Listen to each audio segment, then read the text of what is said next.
Someone asked me to describe my flat in English last week, and what came out was, there is a kitchen, there is a bedroom, there is a living room. 3 flat sentences, and it sounded nothing like how I would actually describe it in my own language. Because in your own language, you would not list the rooms.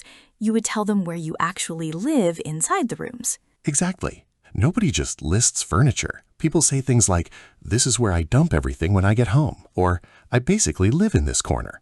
And I did not have any of that in English. I had the textbook version of a house, not the real one. And that is today's episode. Not here is a list of furniture, the real daily lived-in English of the place you actually live. The kitchen, the bedroom, the living room, and the specific small phrases people actually use to talk about them, their friends, and the daily things in between. I'm Albert. I'm Mary. LeapTalk English, B2 level, real conversation. Today, what a textbook calls your house versus what you actually call it. 5 rooms and conversations. Word tour at the end. Stay for thing 3, the kitchen, because it has more real daily English packed into it than almost any other room in the house. Comment right now. Describe one room in your home in English right now in the comments. Just one sentence. We want to read them. Let's go. Thing 1, the living room, where you actually spend your evenings. Thing 1, the living room. The textbook version, sofa, television, coffee table. True, and almost nothing about how anyone actually talks about it. Show me the real version. Honestly, my living room is basically just the sofa and everything within arm's reach of it. Remote on one side, phone charger on the other, a blanket I never put away properly. Within arm's reach, one of the most natural phrases for describing how a space is actually organized around your habits, rather than how it is supposed to be organized. I basically live on that sofa in the evenings, said by almost everyone about almost some piece of furniture. Basically live on. Exaggerated, but instantly understood. Nobody actually lives on a sofa. Everyone knows exactly what it means. It's a bit of a dumping ground, when a surface or corner becomes the place where things land without a real system. The end of the sofa has become a dumping ground for coats. Very natural, very honest. Make yourself at home, said to a guest, inviting them to relax fully rather than sit stiffly. One of the warmest and most common phrases in English hospitality. Mind the, followed by whatever obstacle is in the way. Mind the cable when someone is walking through.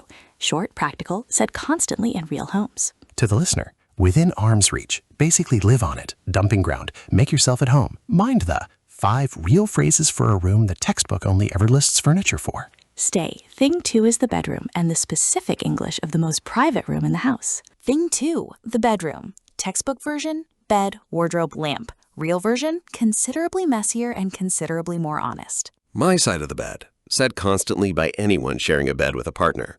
A small phrase carrying an entire daily routine inside it. I need to make my bed, and the very common admission that follows. But I never do.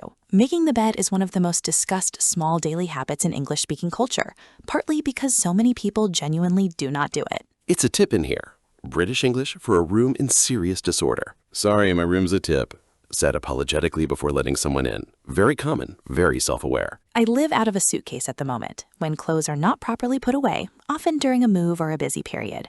A vivid, very natural phrase for a temporary state of disorganization. The wardrobe is bursting, too full to close properly. Bursting used for any container that has more in it than it can comfortably hold. And the phrase for the specific feeling of a bedroom that finally feels right. This room actually feels like mine now. To the listener, my side of the bed. I need to make my bed, but I never do. It's a tip in here. I live out of a suitcase. The wardrobe is bursting. This room actually feels like mine now. 6 phrases for the most private room in any home. Stay. Thing 3 is the kitchen, the room with more daily English packed into it than almost any other. Think 3. And I said before the episode, this is the one, because more real conversation happens in a kitchen than in any other room of the house. What's in the fridge? Possibly the single most asked question inside any home in any language ever. We're out of milk, the specific structure for something that has run out. We're out of followed by anything. Bread, coffee, patience. I'll just throw something together, making a meal quickly without a real plan using whatever is available. One of the most natural phrases for casual, unplanned cooking.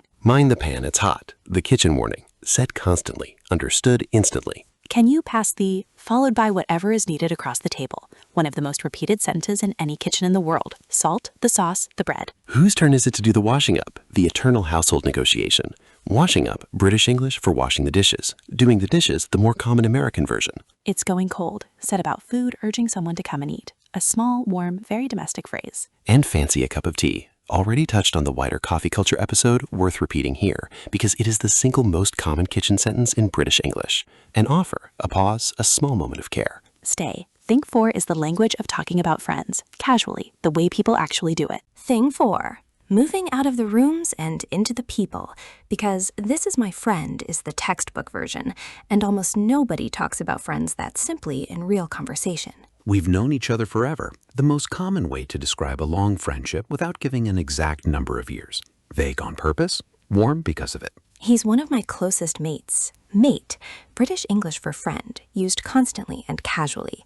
Closest mates, the inner circle, distinguished from the wider group. We've known each other forever, but we pick up exactly where we left off. One of the most precise and most loved descriptions of a mature, trusted friendship. Distance in contact does not mean distance in connection. She's the friend I call when something actually happens, distinguishing between casual friends and the specific person you turn to. Very natural, very honest about how friendship groups actually work. We've drifted a bit. The gentle, non-dramatic way of describing a friendship that has naturally become less close, without blame attached to either side. I owe him a call, the small common admission of having been meaning to reach out and not yet having done it.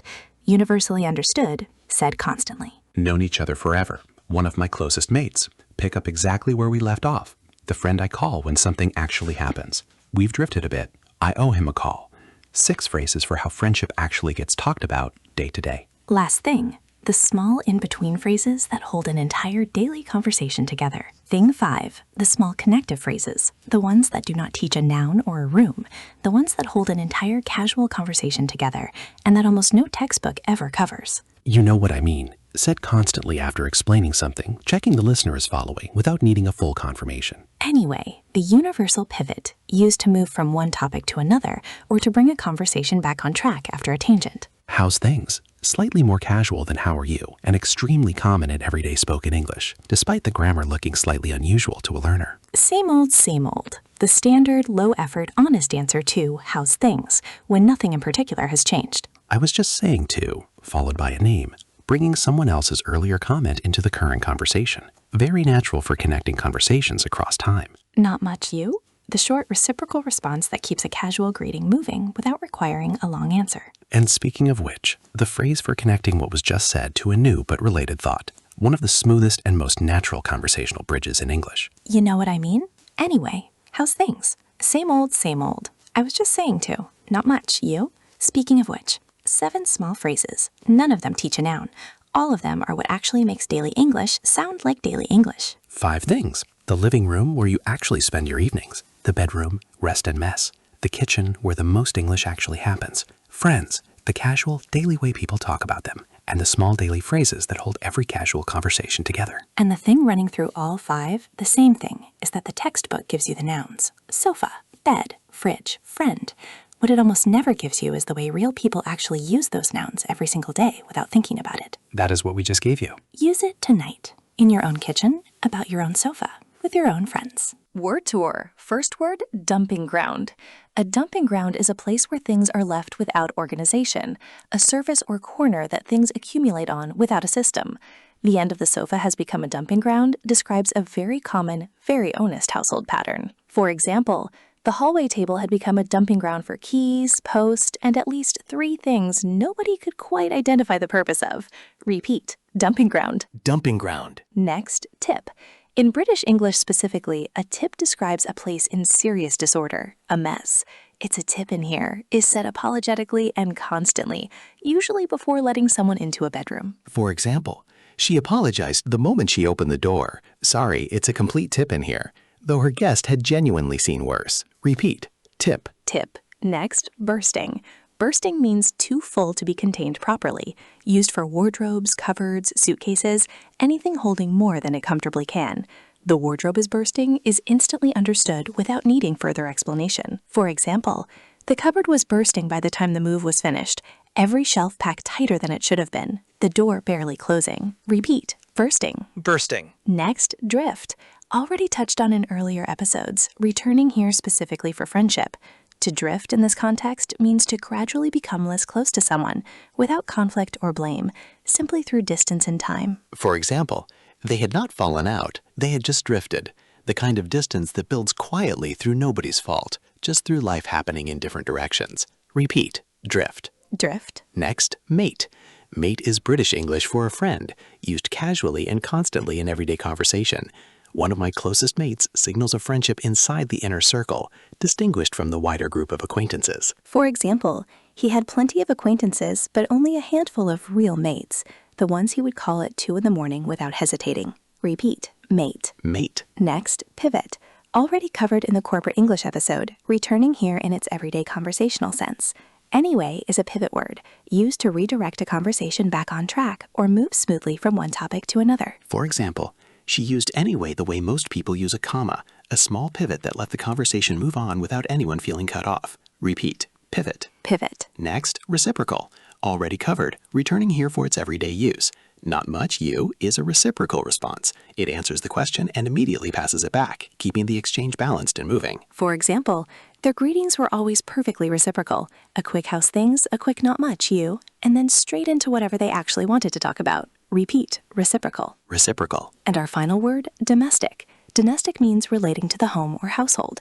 The vocabulary in this episode, dumping grounds, washing up, making the bed, is domestic vocabulary, the small daily language of actually living somewhere, rather than the formal vocabulary of describing a house from the outside. For example, the conversation was entirely domestic. Whose turn it was to do the washing up, whether the bins had gone out, what was actually in the fridge. And somehow it felt warmer than any of the bigger conversations they'd had that week. Repeat, domestic. Domestic. 8 words: dumping ground, tip, bursting, drift, mate, pivot, reciprocal, domestic. Everyone belongs to the real lived-in English of an actual home and an actual friendship, not the textbook version of either. This week, one practice. Walk through your own home in English out loud, describing each room the way you actually talk about it, not the way a textbook would. This is basically just the sofa and everything within arm's reach. It's a bit of a tip in here. Your version, your home. Because the real English of your daily life was always more interesting than the list of furniture. I'm Mary. I'm Albert. LeapTalk English. Thank you for listening. Mind the cable on your way out. See you in the next episode. Bye, everyone. Bye.